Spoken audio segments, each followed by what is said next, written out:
राणा एंटरप्राइजेसच्या त्या विस्तीर्ण आणि आलिशान कॉर्पोरेट केबिनमध्ये कबीरच्या शर्टची पांढरी कडक कॉलर मायराने आपल्या नाजूक बोटांनी ज्या तीव्रतेने पकडली होती त्याने तिथली संपूर्ण हवाच बदलून टाकली होती.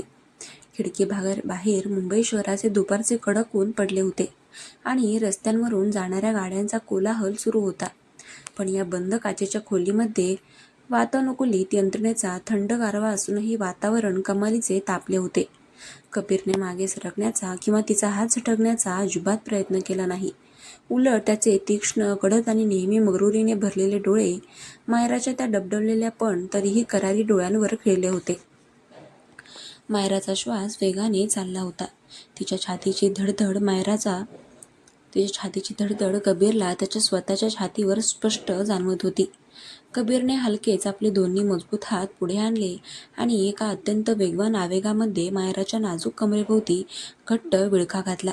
तिने परिधान केलेली पांढरी डिझायनर साडी कबीरच्या महागड्या निळ्या थ्री-पीस सूटवर घासली गेली आणि त्या घर्षणामुळे मायराच्या संपूर्ण शरीरामध्ये एक तीव्र शहारा उमटला. तिच्या गळ्यामध्ये असलेले ते काळे मणी आणि सोन्याचे शुद्ध मंगळसूत्र कबीरच्या शर्टच्या वरच्या उघड्या बटनांच्या मध्यभागी विसावले होते, जे त्यांच्या एका नव्या, वादळी आणि पवित्र नात्याची साक्ष देत होते. कबीरने आपला डावा हात वर उचलून तिच्या चेहऱ्यावरची हनुवटी अत्यंत हळुवारपणे आपल्या आयुष्यामध्ये पहिल्यांदाच इतक्या मऊपणाने वर उचलली. त्याचा तप्त आणि कडक बोटांचा तो मर्दानी स्पर्श मायराच्या गोऱ्या गालाला होताच तिने आपले मोठे बोलके डोळे नकळत घट्ट मिटून घेतले. कबीर तिच्या थरथरत्या ओठांच्या इतका जवळ आला की त्याच्या श्वासांची उष्णता मायराच्या ओठांना जाळू लागली. त्याने कोणतीही अट न ठेवता, कोणताही सूड किंवा राग मनात न ठेवता आपले ओठ थेट तिच्या गुलाबी ओठांवर दाबले.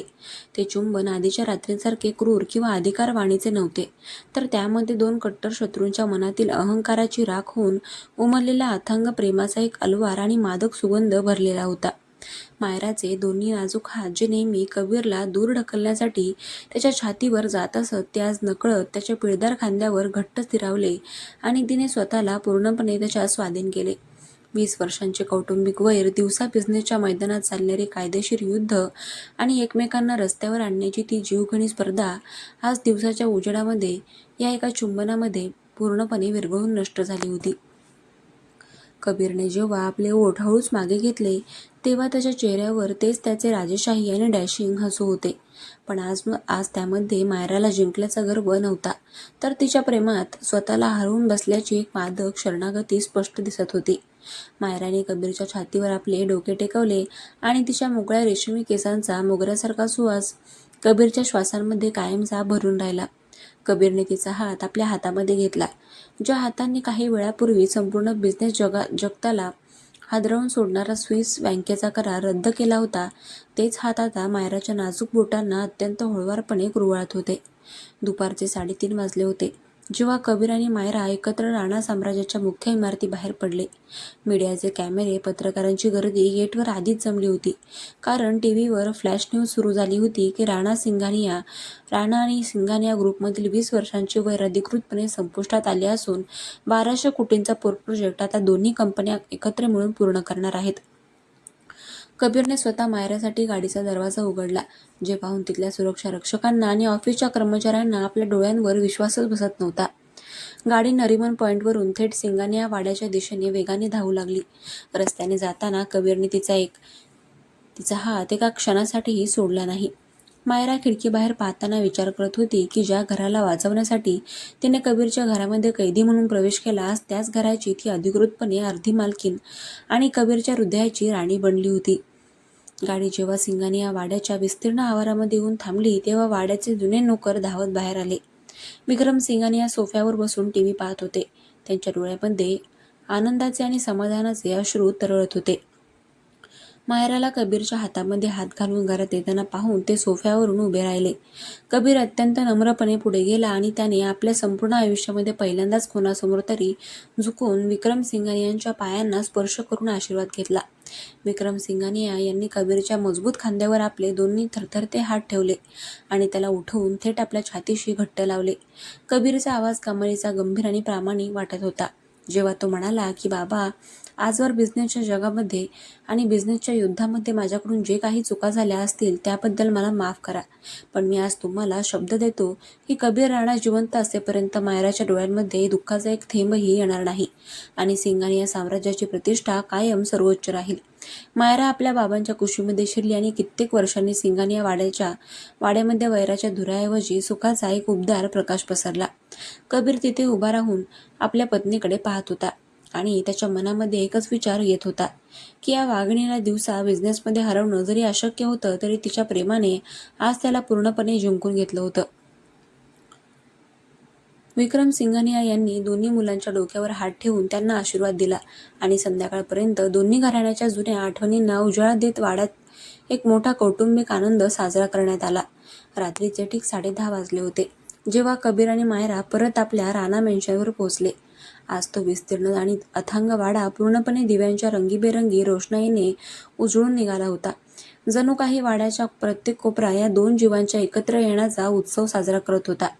बाहेर रात्रीचा गार वारा सुटला होता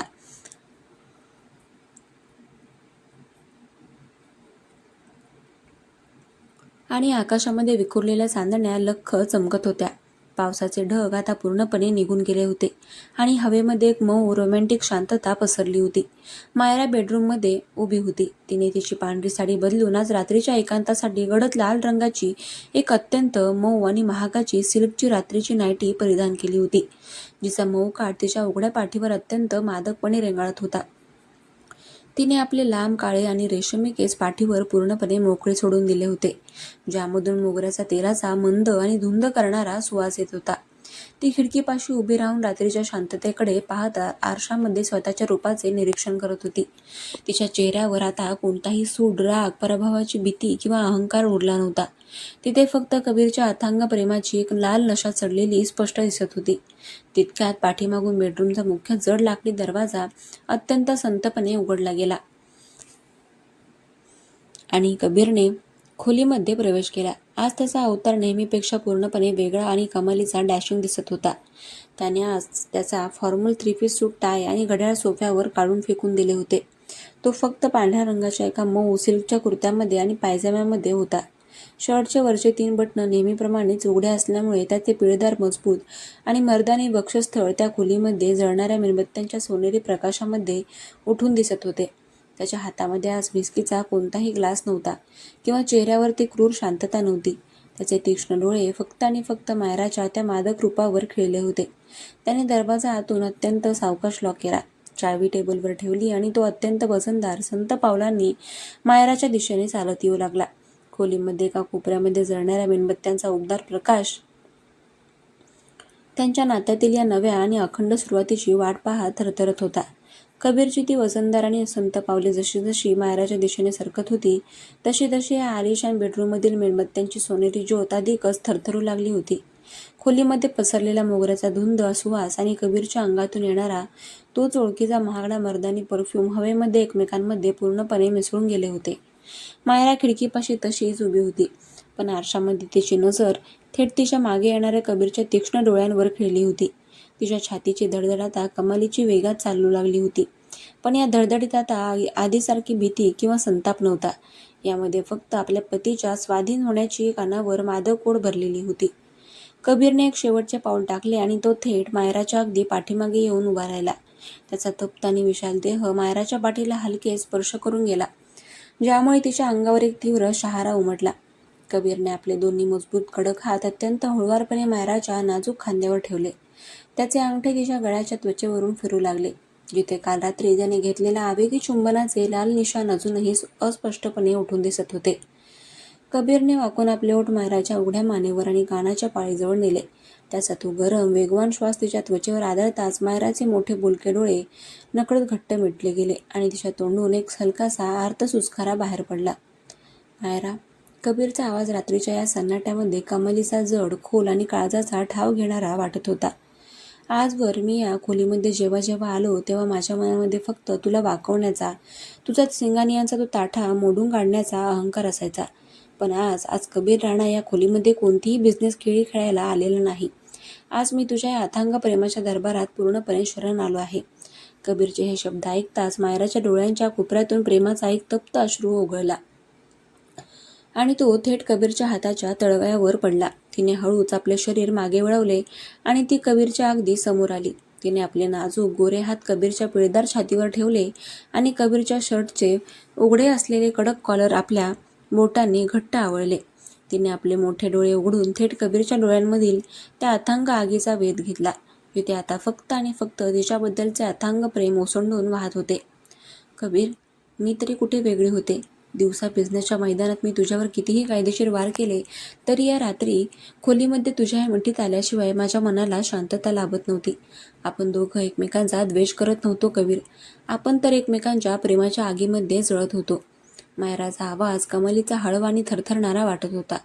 कबीरच्या ओठांवर एक अत्यंत देखणे, मादक आणि या कथेतील सर्वात सुंदर हसू उमटले. त्याने एका क्षणाचाही विलंब न करता आपले दोन्ही मजबूत हात मायराच्या कमरेभोवती घट्ट आवळले आणि एक तीव्र अथांग आवेगाने तिला स्वतःच्या शरीराशी पूर्णपणे एकजीव करून घेतले. तिची ती लाल रंगाची सिल्कची नायटी कबीरच्या पांढऱ्या मऊ कुर्त्यावर घट्ट घासली गेली आणि दोन्ही शरीरांमध्ये जणू एक विजेचा प्रवाह धावून गेला. कबीरने तिची हनुवटी आपल्या हाताने वर उचलली आणि आपले ओठ थेट तिच्या थरथरत्या गुलाबी ओठांवर दाबले. हे चुंबन 20 वर्षांच्या कौटुंबिक वैराचा, अहंकाराचा आणि सर्व कोर्ट कचऱ्यांचा कायमचा शेवट करणारे होते. यामध्ये कोणताही सूड नव्हता, कोणतीही अटींची दडपणे नव्हती, तर यामध्ये दोन कट्टर शत्रूंच्या आत्म्यांचे एकमेकांमध्ये झालेले निस्सीम मिलन होते. मायराचे हात कबीरच्या पाठीवर आणि खांद्यावर घट्ट आवळले गेले होते. तिने कबीरच्या केसांमध्ये आपली बोटे गुंफली आणि ती स्वतःला पूर्णपणे विसरून त्याच्या मादक नशेमध्ये वितळून गेली. कबीरने तिला आपल्या दोन्ही हातांवर अलगद फुलासारखे उचलून घेतले आणि तो संत पावलांनी त्या भव्य लाकडी पलंगाच्या दिशेने निघाला. त्याने मायराला बेडच्या मऊ गादीवर अतिशय हळुवारपणे निजवले.